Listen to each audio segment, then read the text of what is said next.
Wait আমি India থেকে তেল নিয়ে যাব বাংলাদেশে। বর্তমানে মোস্ট এক্সপেন্সিভ গিফট হচ্ছে আমি মনে করি তেল। আপনারা যারা ইন্ডিয়াতে আছেন তারাও চাইলে নিতে পারবেন। মার্কো স্ট্রিট থেকে প্রায় 2 কিলোমিটার দূরে চলে গেছিলাম আমি তেল নেওয়ার জন্য। অ্যান্ড এই যে বোতল দেখতে পাচ্ছেন, এই বোতল ছাড়া তারা মূলত তেল দেয় না, এটা আমাকে এক্সট্রা করে কিনে নিতে হয়েছে। অ্যান্ড আমার অনেক বেশি এক্সাইটমেন্ট কাজ করছিল, জানি না কেন। আমি বিএসএফ এর সাথে অনেক আগেই কথা বলেছিলাম, ওরা আমাকে বলেছিল তেল আমি নিয়ে যেতে পারবো, তবে খুবই কম, আর বিলিংটা করে নিতে হবে, তাহলেই পসিবল। তো আমি বিলিং করে নিয়েছিলাম। আমার তেল নেওয়া হয়ে গেছে, এই যে আমার তেল দেন, আমি এখন চলে যাব।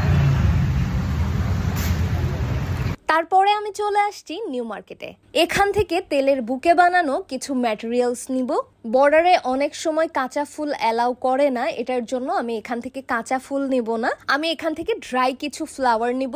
তারপর আমি আমার পছন্দ মতো বুকে বানাবো, যেটার মধ্যে তেল, চকলেট সবকিছু থাকবে। অ্যান্ড আপনারাও চাইলে আপনাদের স্পেশাল সামওয়ানকে এভাবেই গিফট করতে পারেন। অ্যান্ড কেমন হয়েছে আপনারা কেউ কমেন্ট করতে একদমই ভুলবেন না।